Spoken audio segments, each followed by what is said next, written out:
శ్రీమాత్రే నమ శ్రీ గురుభ్యో నమ హరి ఓం. యా దేవి సర్వభూతేషు శక్తి రూపేణ సంస్థ నమస్తస్యై నమస్తస్యై నమస్తస్యై నమ. ఈరోజు ఈ వీడియోలో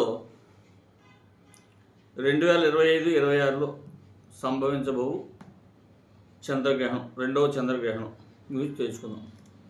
ముఖ్యంగా విశ్వావసనామ సంవత్సరం ఫాల్గుణ పూర్ణిమ అంటే 3/3/2026వ తేదీ మంగళవారం నాడు కేతుగ్రస్త చంద్రగ్రహణము.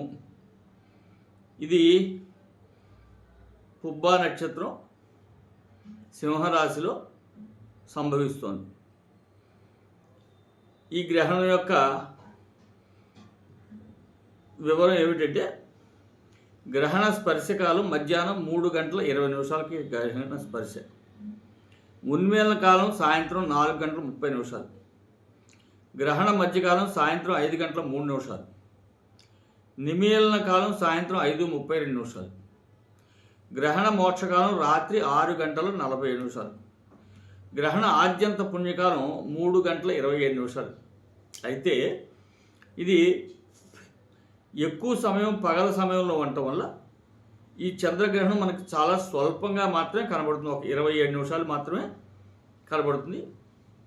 ముఖ్యంగా ఇది సింహరాశిలో ఉన్నటువంటి వాళ్ళు ఎవరు కూడా ఈ గ్రహణాన్ని చూడకూడదు. అట్లాగే ఈ సింహరాశి కాకుండా ఈ గ్రహణానికి సంబంధించినటువంటి రాశులు ఇంకా కొన్ని ఉన్నాయి, అవి కూడా తెలుసుకుందాం. సింహరాశి, కన్యారాశి వాళ్ళకి 1000లో పడుతుంది. ఇది కన్యారాశి వాళ్ళు. వృశ్చిక రాశికి దశమంలో పడుతుంది ఈ గ్రహణం, కాబట్టి వృశ్చిక రాశి వాళ్ళు. మకర రాశి వాళ్ళకి అష్టమ స్థానంలో గ్రహణం పడుతుంది కాబట్టి మకర రాశి వాళ్ళు. వృషభ రాశి వాళ్ళకి 4వ స్థానంలో గ్రహణం పడుతుంది కాబట్టి వృషభ రాశి వాళ్ళు. ఈ 4-5 రాశుల వాళ్ళు ఎవరు కూడా ఈ గ్రహణాన్ని వీక్షించకూడదు. తదుపరి గ్రహణ సమయం పూర్తయిన తర్వాత జప హోమాదులు చేసుకుని గ్రహణ శాంతి సంపూర్ణంగా చేసుకోవాలి. గ్రహణ శాంతి ఏం చేసుకోవాలంటే రాహుకి కేతుకి జపం, అట్లాగే నవగ్రహ మండపారాధన, రాహుకి కేతుకి హోమం, ఉలవలు బియ్యం దానం. దాని చెప్పి గ్రహణ దానం సపరేట్గా ఉంటుంది. దానికి సంబంధించి మీ పురోహితులు చెప్తారు ఏం చేసుకోవాలని, ఆ విధంగా చేసుకుని సరిపోతుంది. అట్లాగే ఇది ఆ రోజు ఉదయం 10 గంటల లోపే భోజనాలు పూర్తి చేయాలి. మళ్ళీ రాత్రి 10 దాటిన తర్వాత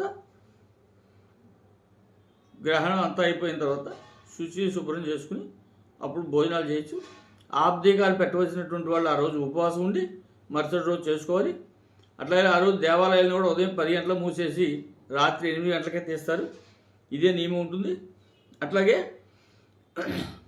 మరునాడు గ్రహణశూల కాబట్టి దూర ప్రయాణాలు వెళ్ళేటువంటి వాళ్ళు వెళ్ళడానికి పని కాదు. ఇది ఒకటి ముఖ్యంగా గమనించవలసినటువంటి విషయం. అట్లా ఈ గ్రహణం కేతుగ్రస్త చంద్రగ్రహణం కాబట్టి సింహరాశిలో కాబట్టి ముఖ్యంగా అన్ని రాశుల వాళ్ళకన్నా కూడా సింహరాశి వాళ్ళు విశేషంగా దీనికి సంబంధించినటువంటి శాంతి చేసుకోవాల్సినటువంటి అవసరం ఉంటుంది. అట్లాగే